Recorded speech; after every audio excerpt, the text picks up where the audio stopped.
CM DK Shivakumar ಅವರ ನೇತೃತ್ವದಲ್ಲಿ ಮೊದಲ ಸಿಎಲ್ಪಿ ಸಭೆ ನಡೆಯುತ್ತೆ. ಡಿಕೆ ಶಿವಕುಮಾರ್ ಸಿಎಂ ಆದ ನಂತರದ ಮೊದಲ ಸಿಎಲ್ಪಿ ಸಭೆ ಇದು.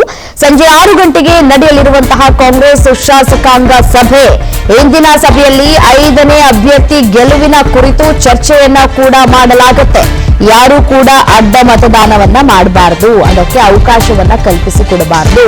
5ನೇ ಅಭ್ಯರ್ಥಿ ನಮ್ಮ ಕಡೆಯಿಂದಲೇ ಗೆಲುವನ್ನ ಸಾಧಿಸಬೇಕು. ಅದಕ್ಕೆ ಬೇಕಾದಂತಹ ಸ್ಟ್ರಾಟಜಿಗಳನ್ನ ಇವತ್ತಿನ ಸಭೆಯಲ್ಲಿ ಮಾಡಲಾಗುತ್ತೆ. ಸೊ ಹಾಗಾಗಿ ಎಲ್ಲಾ ಶಾಸಕರನ್ನು ಇದೀಗ ಬಿಡದಿಯಲ್ಲಿ ಒಂದು ಕಡೆ ಕೂಡಿಡಲಾಗಿದೆ. ಬಿಡದಿಯ ವಂಡರ್ಲಾ ರೆಸಾರ್ಟ್ನಲ್ಲಿ ಸಿಎಲ್ಪಿ ಸಭೆ ನಡೆಯುತ್ತೆ.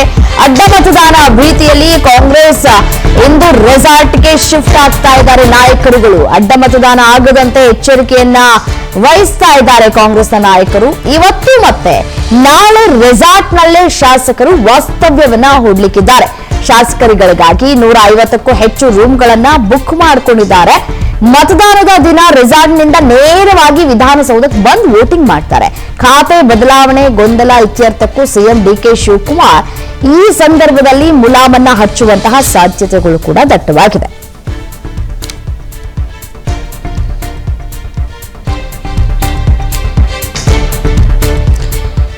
ನೋಡಿ, ವಿಧಾನಸಭೆಯಿಂದ ವಿಧಾನ ಪರಿಷತ್ನ 7 ಸ್ಥಾನಗಳಿಗೆ ಚುನಾವಣೆ ಆಗಬೇಕಾಗಿದೆ.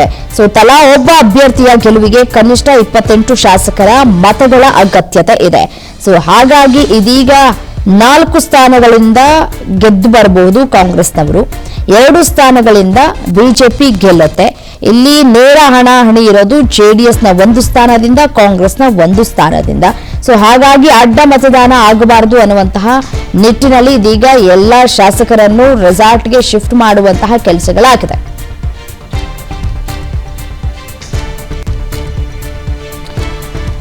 ಇದೇ ವಿಚಾರಕ್ಕೆ ಸಂಬಂಧಪಟ್ಟಂತೆ ಮತ್ತಷ್ಟು ಡೀಟೇಲ್ಸ್ ಕೊಡ್ತಾ ಹೋಗ್ತಾರೆ ನಮ್ಮ ಪ್ರತಿನಿಧಿ ಹನುಮಂತರಾಜು ನೇರ ಸಂಪರ್ಕದಲ್ಲಿ ಜಾಯಿನ್ ಆಗಿದ್ದಾರೆ. ನ್ಯೂಸ್ ಡೆಸ್ಕ್ ನಿಂದ ಹನುಮಂತರಾಜು, ಬಿಡದಿಯ ರೆಸಾರ್ಟ್ಗೆ ಎಲ್ಲಾ ಶಾಸಕರನ್ನ ಶಿಫ್ಟ್ ಮಾಡಲಾಗಿದೆಯಾ? ಈಗಾಗಲೇ ಶಿಫ್ಟ್ ಆಗಿದ್ದಾರಾ? ಇನ್ನೂ ಕೂಡ ಕೆಲವರು ಬರಬೇಕಾಗಿರುವಂತಹ ಸಾಧ್ಯತೆಗಳು ಕೂಡ ಎಷ್ಟು ಮಟ್ಟಿಗಿದೆ ಅಂತ ಹೇಳಿ? ಎಸ್ ರಮ್ಯಾ, ಏನು ವಿಧಾನ ಪರಿಷತ್ ಚುನಾವಣೆ 7 ಸ್ಥಾನಗಳಿಗೆ ನಡೆಯುತ್ತೆ. ಈಗಾಗಲೇ ಏನು 4 ಅಭ್ಯರ್ಥಿಗಳನ್ನ ಮೊದಲು ಘೋಷಣೆ ಮಾಡಿತ್ತು ಕಾಂಗ್ರೆಸ್. ಈಗ 5ನೇ ಅಭ್ಯರ್ಥಿ ವಿನಯ್ ಕಾರ್ತಿಕ್ ಅವ್ರನ್ನ ಡಿಕೆ ಶಿವಕುಮಾರ್ ಆಪ್ತ ಆಗಿರೋಂಥ ವಿನಯ್ ಕಾರ್ತಿಕ್ ಅವ್ರನ್ನ ಕಣಕ್ಕಿಳಿಸಿ ಸಾಕಷ್ಟು ಕುತೂಹಲ ಮೂಡಿಸಿದೆ. ಇದ್ರ ಜೊತೆಗೆ ಜೆಡಿಎಸ್ ಕೂಡ ತಮ್ಮ ಅಭ್ಯರ್ಥಿಯನ್ನ ಕಣಕ್ಕಿಳಿಸಿರೋದ್ರಿಂದ ಸಾಕಷ್ಟು ವಿಧಾನ ಪರಿಷತ್ ಚುನಾವಣೆ ರೋಚಕತೆಯಿಂದ ಕೂಡಿದೆ. ಮೊದಲು ಏನು ಈಗಾಗಲೇ ಬಿಜೆಪಿಯಿಂದ 2 ಅಭ್ಯರ್ಥಿಗಳು ಸುಲಭವಾಗಿ ಅವರು ಆಯ್ಕೆ ಆಗ್ತಾರೆ. ಜೊತೆಗೆ ಕಾಂಗ್ರೆಸ್ನ 4 ಅಭ್ಯರ್ಥಿಗಳು ಕೂಡ ಸುಲಭವಾಗಿ ಆಯ್ಕೆ ಆಗ್ತಾರೆ. ಈಗ ಉಳಿದಿರ್ತಕ್ಕಂಥ 5ನೇ ಅಭ್ಯರ್ಥಿ ಏನು ಆಯ್ಕೆ ಆಗೋದು ಸಾಕಷ್ಟು ಗೊಂದಲ ಹಾಗೂ ರೋಚಕತೆಯಿಂದ ಕೂಡಿದೆ. ಈಗಾಗಲೇ ಪ್ರತಿಯೊಂದು ಏನು ಅಭ್ಯರ್ಥಿಗೂ 28 ಮತಗಳು ಬೇಕು. ಈಗಾಗಲೇ ಕಾಂಗ್ರೆಸ್ನಲ್ಲಿ 135 ಶಾಸಕರಿದ್ದಾರೆ. ಇದ್ರ ಜೊತೆಗೆ ಈಗಾಗಲೇ ಏನು 4 ರಿಂದ 5 ಮತಗಳು ಕಾಂಗ್ರೆಸ್ಗೆ ಕೊರತೆ ಇದೆ. ಇದನ್ನ ನೀಗಿಸಲು ಈಗಾಗಲೇ ಕಾಂಗ್ರೆಸ್ ಸಾಕಷ್ಟು ರಣತಂತ್ರ ರೂಪಿಸಿದೆ.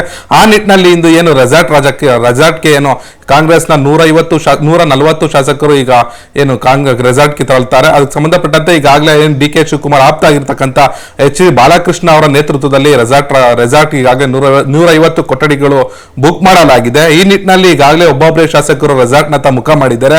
ಸಂಜೆ ಒಳಗೆ ಏನು ಸಂಜೆ 4 ಗಂಟೆ ಅಥವಾ ಸುಮಾರು 5 ಗಂಟೆ ಒಳಗಾಗಲಿ ಎಲ್ಲಾ ಶಾಸಕರು ರೆಸಾರ್ಟ್ಗೆ ತೆರಳುತ್ತಾರೆ. ಅದಾದ ನಂತರದಲ್ಲಿ ಡಿಕೆ ಶಿವಕುಮಾರ್ ನೇತೃತ್ವದಲ್ಲಿ ಸಂಜೆ 6 ಗಂಟೆಗೆ ಸಿಎಲ್ಪಿ ಸಭೆ ನಿಗದಿ ಮಾಡಲಾಗಿದೆ.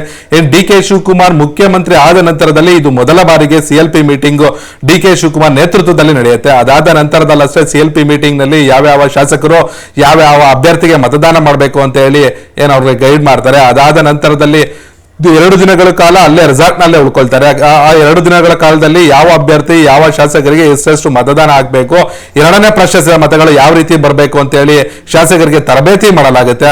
ಅದಾದ ನಂತರದಷ್ಟೇ ಅಲ್ಲಿ ಅಲ್ಲಿನ ರೆಸಾರ್ಟ್ ನಿಂದ ನೇರವಾಗಿ ವಿಧಾನಸೌಧಕ್ಕೆ ತೆರಳಿ ಜೂನ್ 18ರಂದು ನಡೆಯುವ ಚುನಾವಣೆಗೆ ನೇರವಾಗಿ ರೆಸಾರ್ಟ್ ನಿಂದ ವಿಧಾನಸಭೆಗೆ ಆಗಮಿಸಿ ಅಲ್ಲಿ ಮತದಾನ ಮಾಡುವಂತದ್ದು ಶಾಸಕರಿಗೆ ಈಗಾಗಲೇ ಗೈಡೆನ್ಸ್ ಅನ್ನ ಡಿಕೆ ಶಿವಕುಮಾರ್ ಅವರು ಹಾಗೂ ಈಗ ವಿಧಾನ ಪರಿಷತ್ನ ಅಭ್ಯರ್ಥಿಗಳು ಸಹ ಏನು ಶಾಸಕರಿಗೆ ಮನವರಿಕೆ ಮಾಡಿದ್ದಾರೆ. Ramya, thank you ಡೀಟೇಲ್ಸ್ಗೆ.